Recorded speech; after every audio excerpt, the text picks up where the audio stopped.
Pastor Marciano Silva, ele é pastor, presidente da Assembleia de Deus em Antônio Prado, no Rio Grande do Sul. É graduado em teologia, pós-graduado em docência do ensino superior, presidente da EMETEC, Escola Missionária Tempo de Colheita, e é servo de Deus, casado com a irmã Miriam, é isso? Isto. A irmã Miriam. E os filhos, o nome dos filhos, por favor? O Gonçalo e a Suelen. Perfeitamente. O Gonçalo e a Suelen, que são os filhos aí desse casal querido que nós aprendemos a amar. Pastor Marciano, o tempo é seu. Deixa Deus lhe usar com as preciosas informações. Vai ministrar sobre a doutrina concernente aos afastados da fé. Deus abençoe o pastor Moisés. Quero parabenizar aí os meninos do Bom Samaritano que estão enganjados nesta jornada, que são horas e horas estudando a Bíblia Sagrada. E Deus abençoe todos aqueles que estão conectados conosco. Eu creio que será um momento muito produtivo. E a matéria que eu vou ministrar, o pastor Moisés acabou de anunciar, é a doutrina concernente aos afastados da fé, ou na fé. E quando eu recebi esse assunto, ele é um assunto curioso, que a gente não trata ele como um estudo sistemático, mas quando fui convidado e foi me proposta esta ideia, eu já comecei a estudar e elaborei alguns pensamentos bíblicos sobre isso. Então, como da outra vez a nossa aula foi bem pontual, esta também vai ser. É importante você que está anotando, eu vou dividir a aula em pontos, nós vamos definir o que seria o afastado da fé, ou, entre aspas, desviado. O que seria desviado? Para entender o desviado, nós temos que entender o que é igreja, e, entendendo isso, devemos definir quais os grupos que estão dentro da igreja. E depois que definir os grupos dentro da igreja, nós vamos falar por que as pessoas se desviam se elas estão dentro da igreja. Depois que nós falarmos sobre por que eles desviam, nós vamos tentar definir alguns tipos de pessoas que se afastaram da fé. Não dá para colocar todos numa bolsa só. Depois nós vamos falar sobre a tarefa, ou como a Bíblia define quem se afastou da fé. Depois nós vamos falar sobre qual o papel da igreja com os que se afastaram da fé, e vamos terminando a aula sobre o perigo de não congregar e quais são as bênçãos de congregar. Eu acho que vai ser bem pontual. Então nós vamos tratar de um assunto delicado, mas o Espírito Santo vai nos ajudar a entender, para que nós possamos ajudar os demais que estão fraquejando na fé.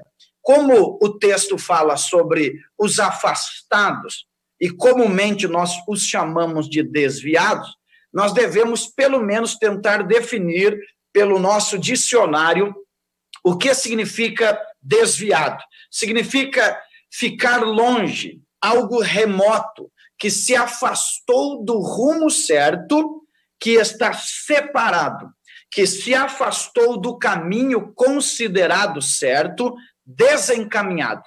Então, se afastar da fé, ou como nós mesmos chamamos, desviar ou estar desviados, significa aquele que se afastou do caminho tido como certo ou desencaminhado.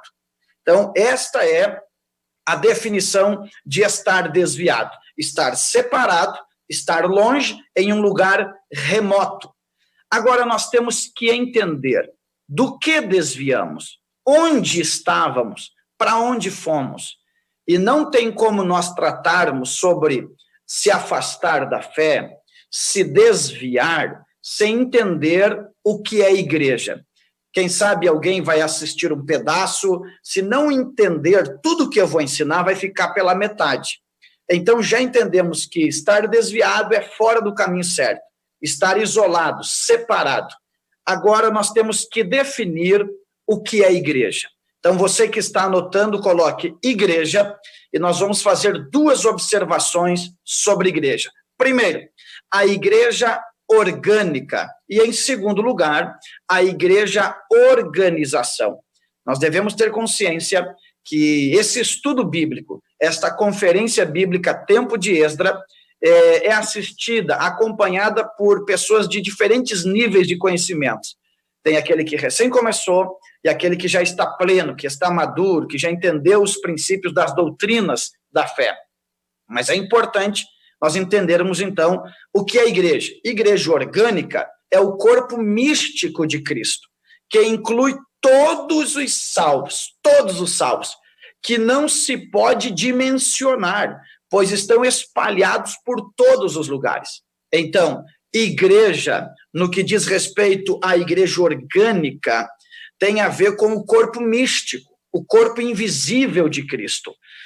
A igreja do Senhor, composta por todos os santos, em todos os lugares e em todos os tempos. Agora, para nós tratarmos alguém que desviou, que separou da fé, nós vamos entender e comumente relacionamos eles com a igreja organização. E o que é a igreja organização? Seria o grupo que nós nos identificamos, que decidimos congregar, e nesse grupo nós vamos praticar a nossa fé e manifestar a natureza cristã por meio da convivência.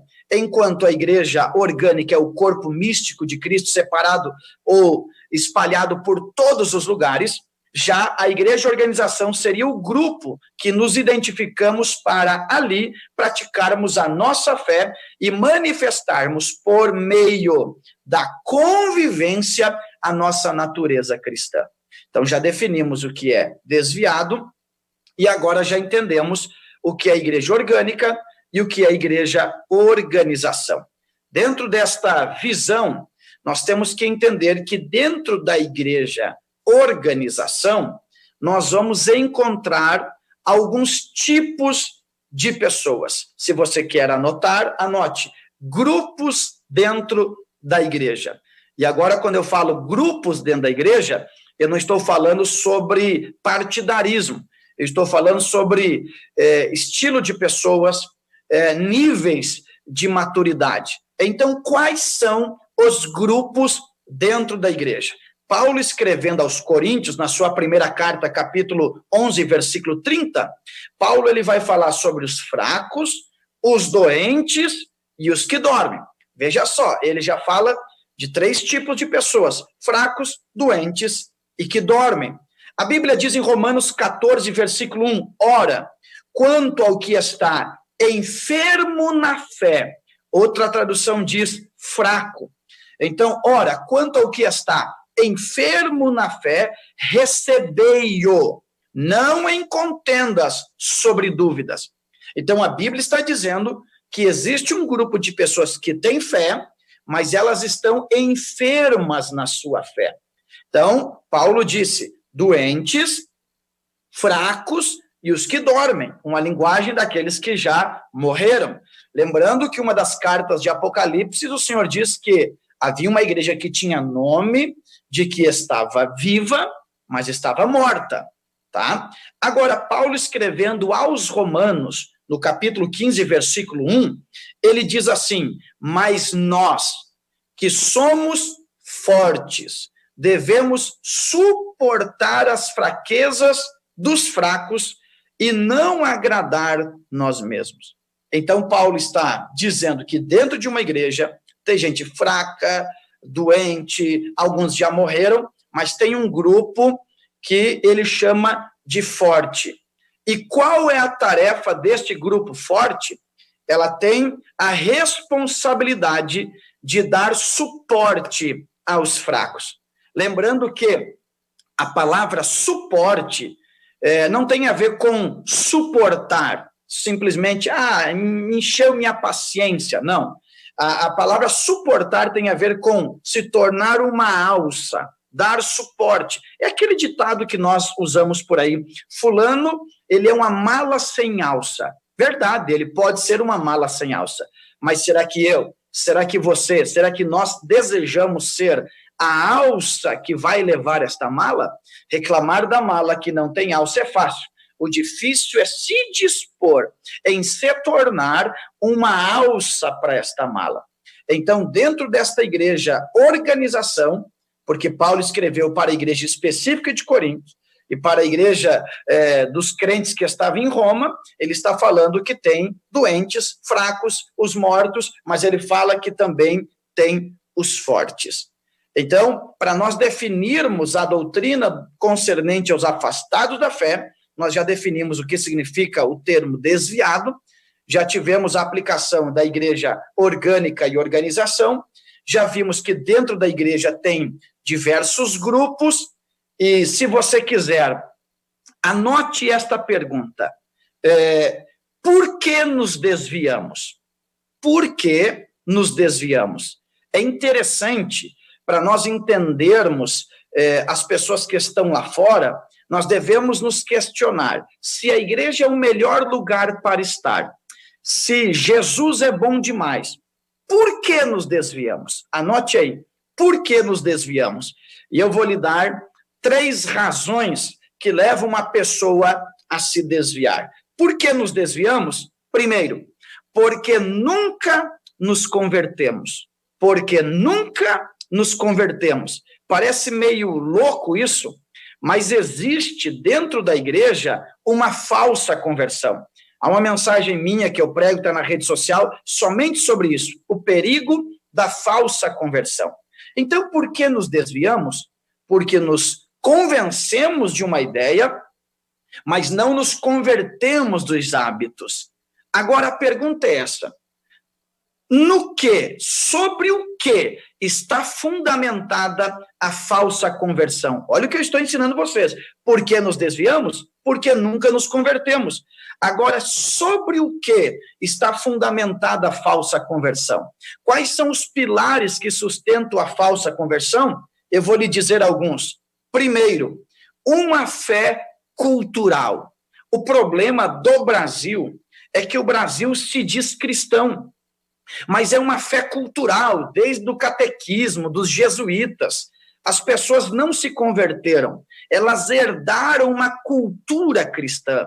Então, nós temos jargões cristãos, nós temos palavras cristãs, alguns hábitos cristãos, feriados cristãos, mas não temos um coração cristão. Então, tem muita gente dentro da igreja que ele não se converteu, ele está vivendo uma fé cultural, herdada do pai, da mãe, da tradição familiar. Eu sou pastor, creio que na cidade mais italiana do Brasil, e é uma cidade extremamente religiosa, mas alguns têm uma fé morta, porque simplesmente foi herdada. Inclusive, em uma visita esta semana, uma visita pastoral, uma senhora me disse: pastor, quando eu vou na igreja dos crentes, eu me sinto mal, como se eu estivesse fazendo algo errado. Por quê? Ela está traindo, entre aspas, a antiga tradição que ela herdou. Então, a falsa conversão está fundamentada em uma fé herdada. Em segundo lugar, em uma fé hedonista.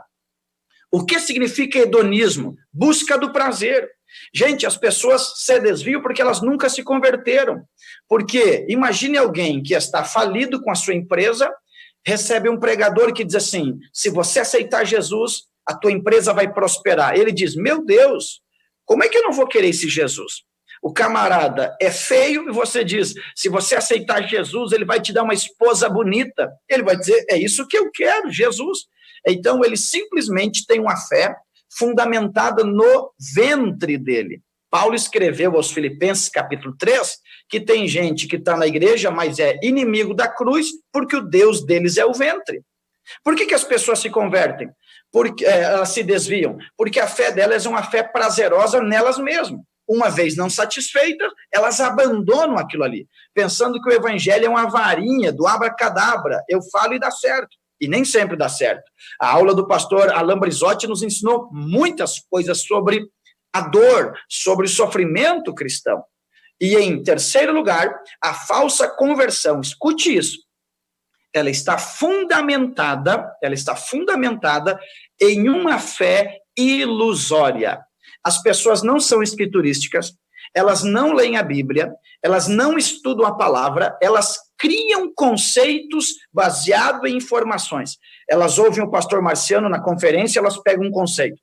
Elas ouvem o pastor do YouTube, pega outro conceito. Elas ouvem o programa de rádio, pega outro conceito. Aí elas criam um Jesus imaginário que não é sustentado pelas Escrituras. É uma fé imaginária. Lucas, capítulo 18, versículo 11, na historinha do fariseu e do publicano, diz assim: e o fariseu orava dele para ele mesmo. Ou seja, ele criou uma religião que dialogava com ele mesmo. Ele falava, ele mesmo fabricava a resposta. Uma fé ilusória. Vocês lembram de Naamã, em Reis, capítulo 5, também versículo 11? Quando o profeta diz, vai e mergulha no rio Jordão, Naamã fica bravo. E o que Naamã diz? Naamã diz assim, eu pensava, olha o problema, pensava eu que o profeta sairia, colocaria a mão sobre a minha cabeça e eu sairia curado. Ele pensou, ele imaginou, ele criou uma religião ilusória que não existe. Então, por que nos desviamos? Porque nunca nos convertemos. Porque a falsa conversão está fundamentada em uma fé cultural, em uma fé hedonista e em uma fé ilusória que não existe. Então, esta pessoa, ela colocou um rótulo, mas nunca recebeu a essência do novo nascimento. Em segundo lugar, por que nos desviamos? Em primeiro, é porque nunca nos convertemos. Em segundo lugar, é porque não temos prática devocional. Por que nos desviamos? Se a igreja é boa, se Jesus é bom. É porque não temos prática devocional. E se você ler a Bíblia, você vai encontrar várias vezes o alerta dizendo, vigiai e orai, para que não entreis em tentação. A Bíblia diz em Coríntios 12, capítulo 10, versículo 12, aquele que pensa estar em pé, cuide para que não caia. Aquele que pensa estar em pé, cuide para que não caia.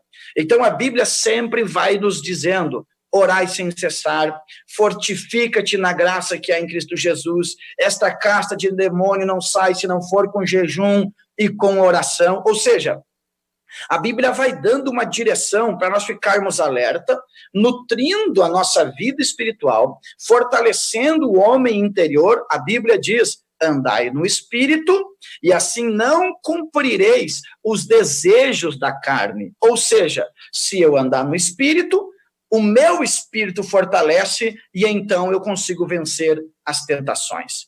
Então nós nos desviamos, porque nós entramos no ciclo vicioso de frequentar culto e ir para o trabalho. Ir para o trabalho, chega em casa, frequenta culto. E abandonamos o nosso altar. E quando me falta a vida devocional, olha o que eu anotei aqui. Quando me falta a vida devocional, nós perdemos algumas coisas. Primeiro, quando eu não tenho vida devocional, eu perco a sensibilidade. O Espírito Santo fala e eu não consigo ouvir. Tem gente agora que se o Espírito Santo fosse limitado como eu sou limitado, o Espírito Santo já estaria rouco de tanto falar com esta pessoa e ela não está ouvindo. Por quê? Quem não tem vida devocional vai agravando os ouvidos e não consegue mais ouvir. Às vezes não é algo que se pode ouvir, mas a sensibilidade faz com que eu sinta, não devo ir ali, devo cortar esta amizade, devo construir outro ciclo de amizade. Mas quem não tem vida devocional acaba perdendo a sensibilidade. Em segundo lugar, quem não tem vida devocional perde a estrutura. Gente, experiência própria. Em momentos que não estou em oração, aquilo que antes não causava cócegas na tentação se torna um problema inoportuno, uma aflição, porque somente quem ora, quem jejua, quem depende da graça na sua busca devocional é que tem estrutura. E o diabo investe. O diabo investe. Ele veio para roubar, matar e destruir, ele é mentiroso e ele investe pesado contra todos nós que estamos no caminho.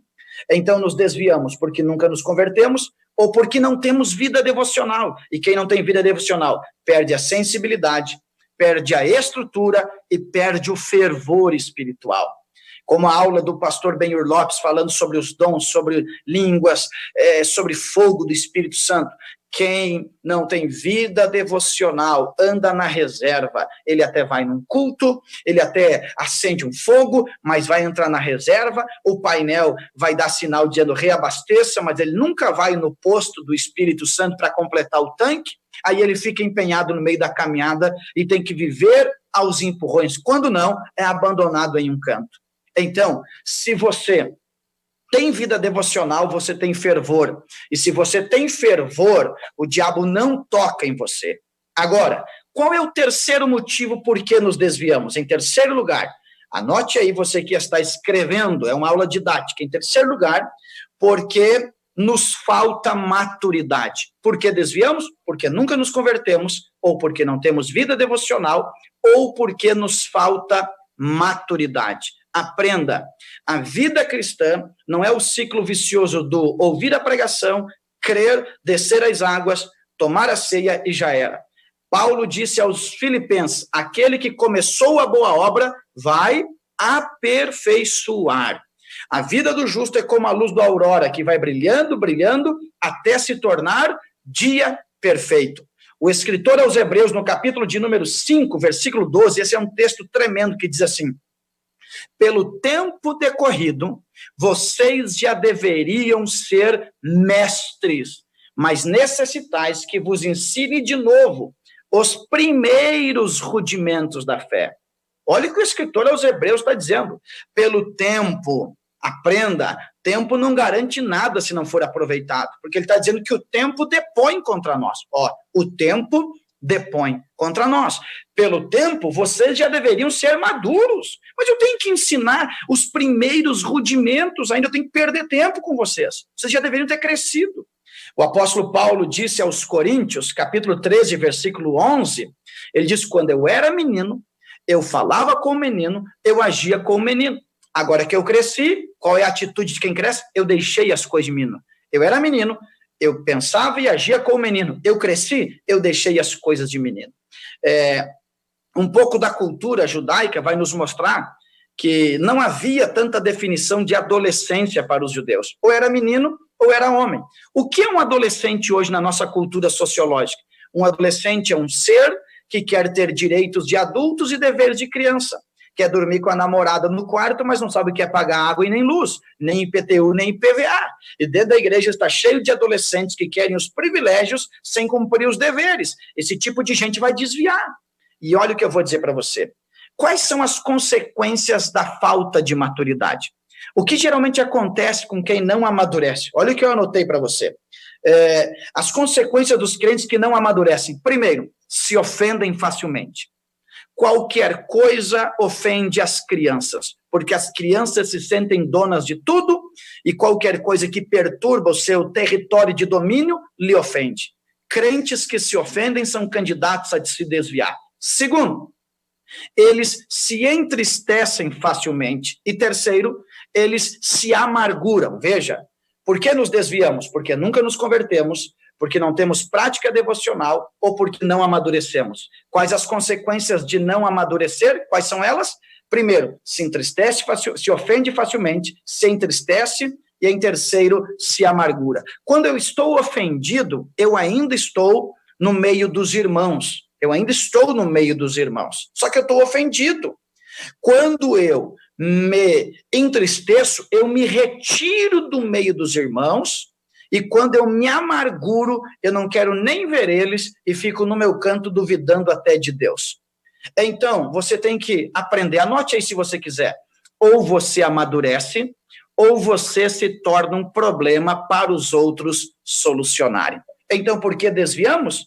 Porque nunca nos convertemos, já falei no que é fundamentado a falsa conversão, porque não temos vida devocional, já falei quais as consequências, ou porque nós não amadurecemos, eu já falei quais são as consequências de não amadurecer.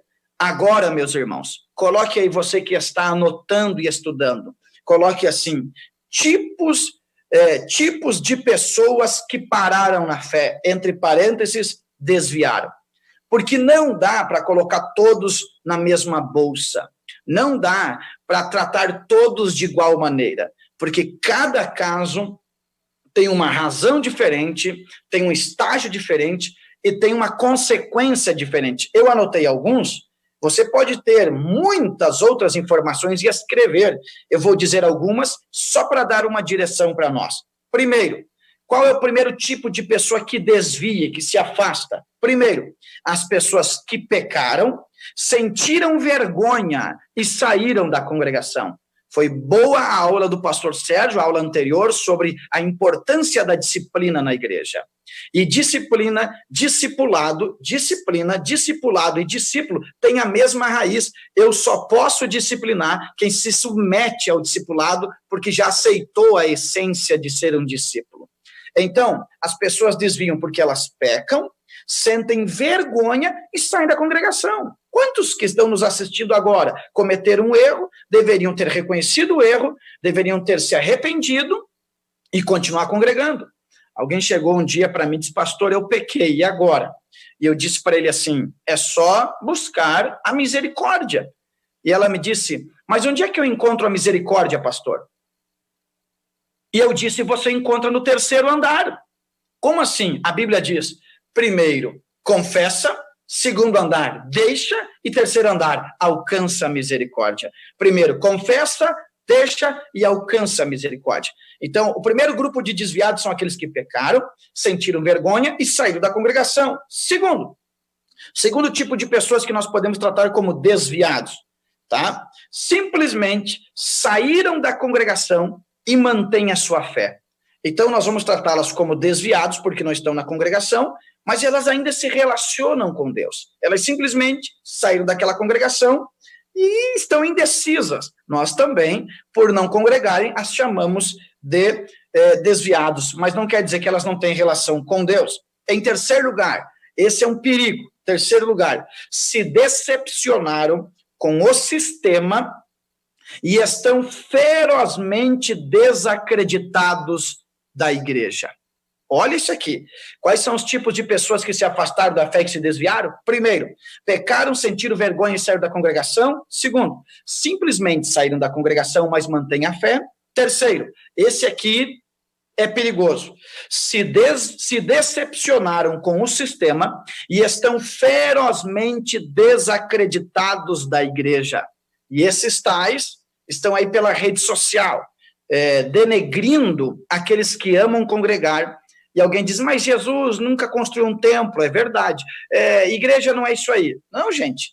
Se houver um grupo que se reúne numa casa, é uma igreja e se torna uma organização, porque um corpo que não é organizado se destrói, se mutila, se quebra sozinho. E, em quarto lugar, existem aqueles desviados que se desviaram, abandonaram a igreja e deixaram completamente todos os princípios morais da fé. Eu vou repetir, porque é longo para uns anotarem, mas é esse aqui que nós vamos tratar agora. Esse tipo de desviado. Se desviaram, abandonaram a igreja e deixaram completamente todos os princípios morais da fé. Se renegaram, deixaram todos os princípios morais da fé. E veja como a Bíblia vai tratar esse caso. A Bíblia vai tratar lá em Lucas capítulo 11, versículo 24 ao 26. Olha o que diz a Bíblia em Lucas capítulo 11, versículo 24 ao 26, e eu vou ler na versão A Mensagem. Olha o que diz. Quando é expulso de alguém, o espírito maligno vagueia pelo deserto procurando um oásis, uma alma distraída que possa atormentar. Se não encontra nada, diz consigo mesmo, vou retornar para minha antiga casa. Quando retornar, encontra a pessoa limpa, porém vazia. Então, o espírito reúne 7 espíritos ainda piores e todos se instalam ali. Olha o que diz a versão, a mensagem.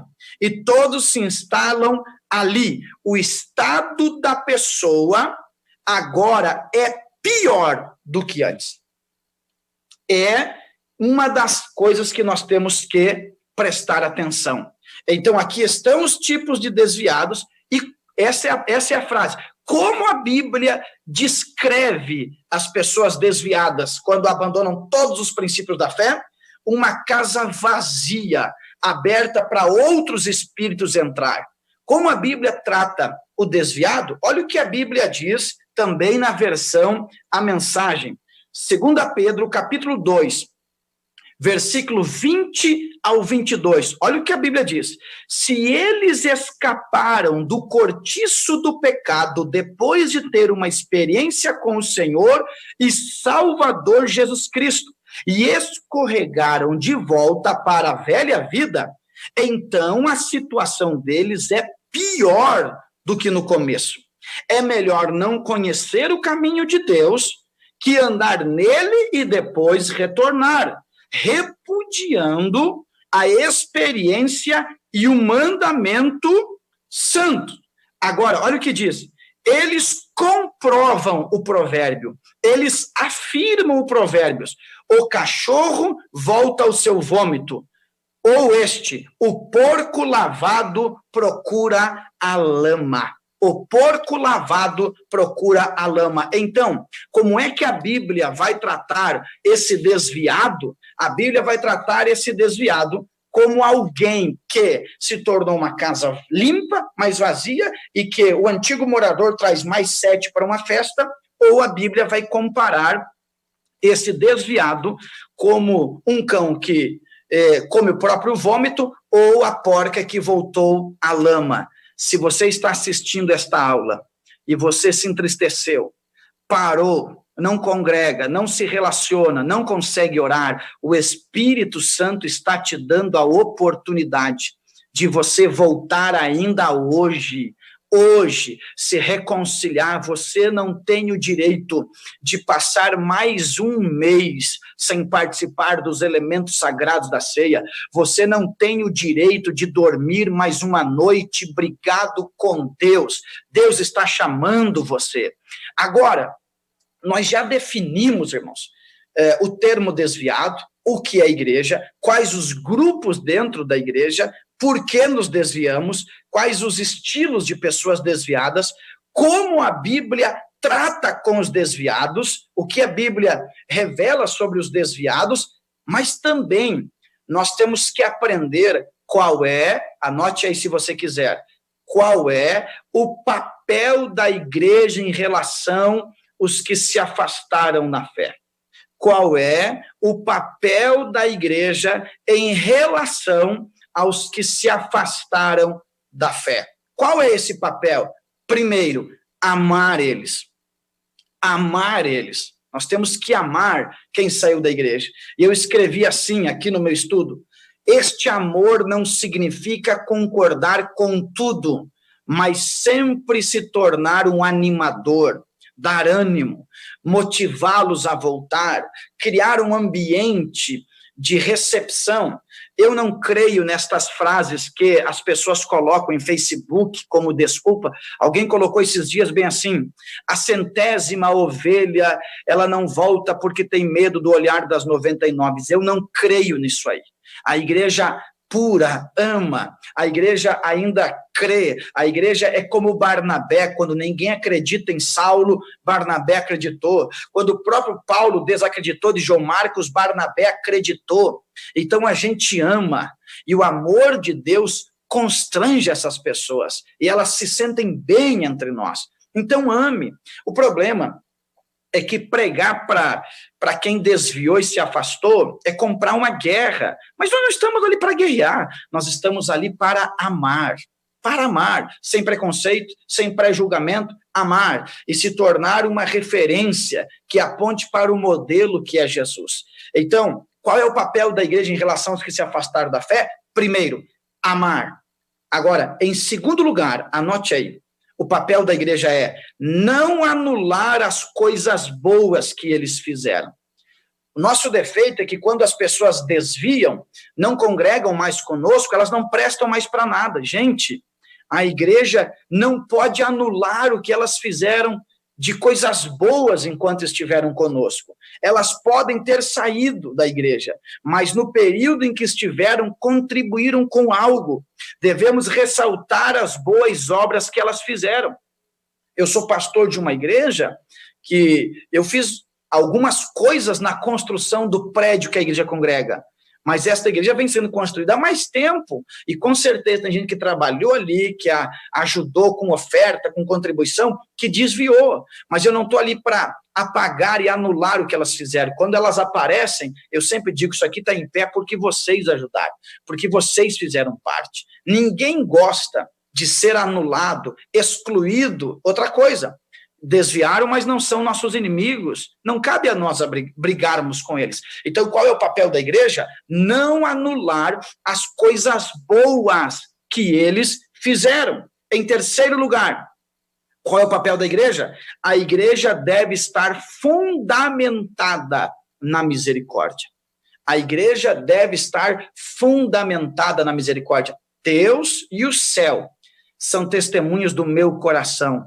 Eu sou alguém que crê na restauração. Eu sou alguém que apoia, porque eu estive sentado dentro de um desafio jovem no centro de recuperação, e alguém creu em mim, por isso que eu sou pastor e estou aqui pregando.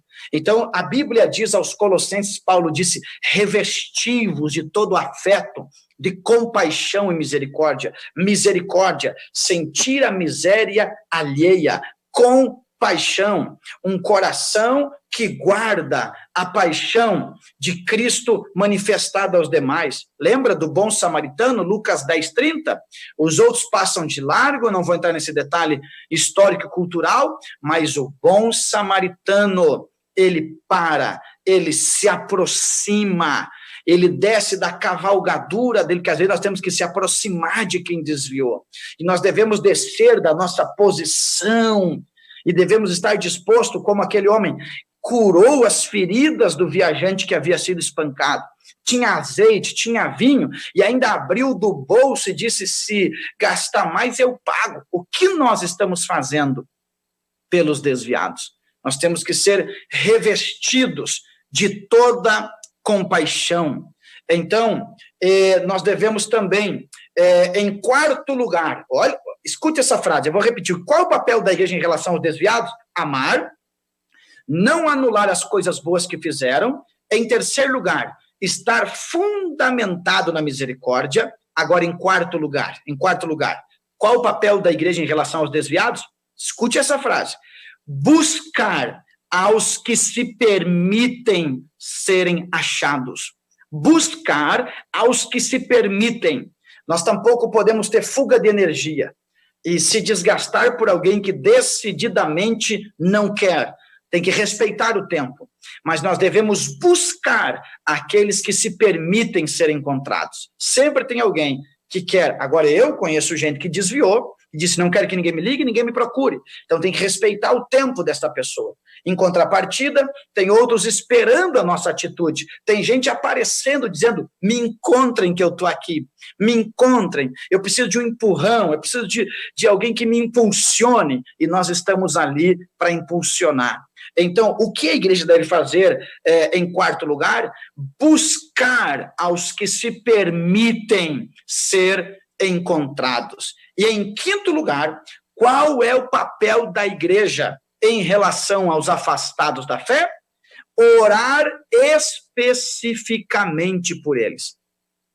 A minha oração, alguém pode dizer, pastor, mas é egoísta, eu oro, Senhor, eles te conheceram, não dá paz para eles, toca, o Senhor é Deus, move, cria circunstâncias, aflição, traz eles para a tua casa, porque é só em ti nós temos a paz. Então eu oro especificamente. Tem período de orações que nós distribuímos orações durante o culto, você vai orar por isso, vai orar por aquilo, nós vamos orar agora pelos desviados, e a gente bombardeia em oração. Então, ore especificamente pelos desviados, tá bom? Agora, os dois últimos pontos que eu vou abordar, principal, nós falamos sobre o que é desviado, o que é a igreja, os grupos dentro da igreja, por que nos desviamos, os tipos de desviados, falamos como a Bíblia descreve os desviados, qual é o papel da igreja em relação aos que se afastaram da fé, e agora, olha o que eu vou ensinar a vocês, quais são os perigos de não congregar.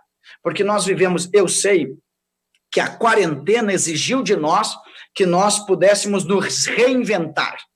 tá? Mas daqui um pouco nós vamos voltar a estar amando o templo, ou amando os irmãos dentro do templo, servindo a Deus dentro do templo. E o escritor aos Hebreus, capítulo de número 10, versículo 25, diz que nós não devemos deixar de congregar, como é costume de alguns, seja num templo, seja em casa. Congregar é nos reunir com aqueles que comungam da mesma fé e compartilhar com eles as coisas do céu. Então, quais são os perigos de não congregar? Hoje, com a correria, se vai muito pouco na igreja, se está muito pouco com os nossos irmãos. Quais são os perigos de não congregar? Vou lhe falar 3. Primeiro, o perigo dos pecados carnais. Não sei você, mas às vezes que eu já errei porque me isolei, errei porque estava sozinho. Quando estamos sozinhos, as vibrações da alma nos enganam e as tentações tomam proporções grandíssimas e a nossa fraqueza se manifesta e nós caímos. Então, qual é o perigo de não congregar? O perigo dos pecados carnais. É na solidão, é no estar sozinho, é quando ninguém está nos vendo, que a obscuridade da nossa alma se manifesta. A natureza animalesca pede para ser saciado os seus desejos, mas quando eu congrego, eu estou protegido, respaldado, cuidado pelos meus irmãos.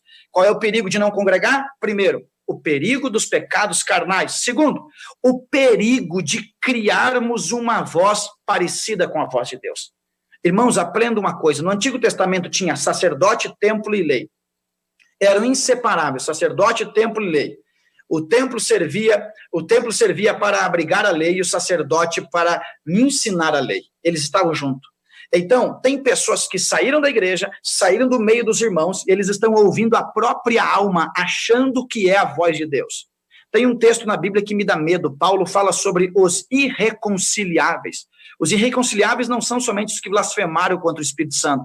São aqueles que endureceram a tal ponto o coração que não ouve mais, ou aqueles que criaram uma voz parecida com a voz de Deus, mas a voz de Deus contraria os nossos apetites, e esta voz que nós criamos vem fundamentar a nossa razão e o que nós queremos. Então, criamos uma voz parecida com a de Deus, brigamos por ela, nos separamos por ela, e você tem que ouvir a voz de Deus, não a voz da sua alma. E o terceiro perigo do isolamento, de não congregar, é o perigo de não encontrarmos o caminho de volta. Infelizmente, há um grupo no Brasil que dificilmente achará o caminho da igreja de volta. Dificilmente vai se readaptar a congregar, porque eles foram tão longe, mas tão longe, que se não for uma intervenção muito grande do Senhor, eles não acham o caminho de volta. Agora, para nós não desviarmos, nós devemos saber, para eu já ir encaminhando, para nós fazermos o final da nossa aula, quais são as bênçãos de congregar? Porque para eu não desviar, eu tenho que amadurecer, tenho que estar convertido, eu tenho que, de verdade, estar com uma vida devocional ativa, mas eu devo saber quais são as bênçãos de estar junto com os meus irmãos. O pastor José Satírio dos Santos, ele tem uma frase que diz assim: se tu reconheces a terra em que tu estás, esta terra vai te reconhecer também. Eu estou em Antônio Prado há 3 anos e meio com a minha família, fiquei quase 11 anos no país do Uruguai como missionário, mas parece que eu sempre fui daqui, porque eu reconheço esse lugar como o meu lugar, e esse lugar me reconhece como pertencente a ele. Então, quais são as bênçãos de congregar? Primeiro, qual é a primeira bênção de congregar? Congregando, nós criamos um ambiente de fervor. Irmãos, aqui na nossa cidade, nós ficamos dias sem abrir a igreja por causa da quarentena, e agora com a flexibilização nós podemos já congregar um número menor. Tem que ver, no domingo, nós só podemos receber 30 pessoas, então recebemos 30 no templo, mais 30 no salão, e alguns tiveram que ir embora. Por quê? Os irmãos sentiram falta de estar na igreja junto com os demais, porque é diferente. É ali que nós criamos, pelo Espírito, um ambiente de fervor espiritual. Em segundo lugar, qual é a bênção de congregar? Em segundo lugar, nós criamos um ambiente de exortação. É dentro da igreja que o irmão vê que eu estou fraco e me exorta. Exortar é mostrar o erro, pregar o arrependimento e me reconduzir ao caminho da reconciliação, do serviço e da adoração. É só na igreja que nós temos o ambiente da exortação. É por isso que a Bíblia diz, se tu viu teu irmão pecar, vai até ele. Se ele não te ouvir, leva outro. Se ele não ouvir vocês dois, leva para a igreja. E se ele não ouvir a igreja, pode jogar para fora que é fariseu e publicano. Mas tem que haver esse ambiente de exortação. Olha o que diz Hebreus 3:13. Antes, exortai-vos uns aos outros todos os dias no tempo que se chama hoje, para que nenhum de vós se endureça pelo engano do pecado. Quer dizer que quando eu não congrego, ninguém me exorta. E se ninguém me exorta, eu me endureço pelo engano do pecado. E lembre que Paulo escreveu aos Efésios capítulo 2, escute o que eu vou dizer. Paulo disse que nós formamos edifício para Deus, mas Paulo diz que somente as pedras bem ajustadas formam edifício para Deus. Pedra bicuda não ajusta, não está ajustada para fazer edifício. E a Bíblia diz em Reis, capítulo 6, versículo de número 7, a Bíblia diz que lá no templo não se ouvia som de martelo e nem de ferramenta, porque as pedras vinham sob medida. Então, quando eu congrego, eu tenho um ambiente de exortação. E em terceiro e último lugar, qual é a bênção de congregar? É abrir a porta para a confissão de pecados. Nós não podemos abandonar a boa prática de confessar. Eu aprendi que quem confessa a tentação não confessa pecados. Mas quem não confessou a tentação tem que confessar os pecados. Tem que dar nome àquilo que nos fez cair. Lembra-te de onde caíste, arrependa-te e volte às primeiras obras. Nós temos que nos lembrar de onde nós caímos. Também nós temos que lembrar o que o diabo fez para nos derrubar. Então, já aprendemos o que é desviado, o que é igreja, os grupos dentro da igreja, por que nos desviamos, e agora nós estamos aprendendo as bênçãos de congregar. Ame a sua igreja. Ame o lugar onde você está. Eu costumo dizer, da maneira em que você trata a igreja que você congrega, revela o seu amor a Deus. E a minha oração é que, se alguém que está acompanhando esta aula está desviado, faça um pacto, volte, procure os teus irmãos, procure o teu pastor. E se nós que estamos aqui aprendendo, conhecemos alguém desviado e está ao nosso alcance, e ele se permite ser achado, que nós possamos ir até lá e trazê-lo, porque persuadir um irmão é tarefa nossa debaixo da direção do Espírito Santo. Deus abençoe a cada aluno, Deus abençoe o pastor Moisés, Deus abençoe o bom samaritano, e eu tenho certeza que a conferência Tempo de Esdras vai, não só nesta semana e amanhã, mas vai ao longo do tempo. Cada aula que está disponível vai ser um momento de adestrar a nossa nação, para nós estarmos fundamentados nas doutrinas da graça e para nós fazermos uma grande diferença no tempo em que Deus tem nos dado. Deus te abençoe, Deus te guarde, Deus levante você e que você possa se unir a nós neste grande exército que está trabalhando para a glória de Deus. Deus abençoe, pastor Moisés. Que Deus guarde cada um de nós em nome de Jesus. Glória a Deus. Maravilha. Muitíssimo obrigado, pastor Marciano Silva. Foi realmente maravilhoso. Muito didático, muito prático. Muito obrigado por esse ensino tão precioso. Obrigado, pastor Moisés. Foi o senhor me desafiou neste assunto, porque a gente vai falando mais, aí organizar, trazer, né, para que os nossos alunos possam crescer. Eu quero dizer ao senhor que, particularmente, eu cresci com esta matéria. Muito obrigado pela oportunidade, por lembrar do servo menor, desse missionário que está aqui, e nós temos a mesma origem, a mesma manjedoura, e estamos no mesmo propósito de pregar o evangelho. Louvado seja Deus. Muito obrigado, meu amigo. Deus te abençoe e te recompense. Um abraço à sua esposa, sua família, em nome de Jesus.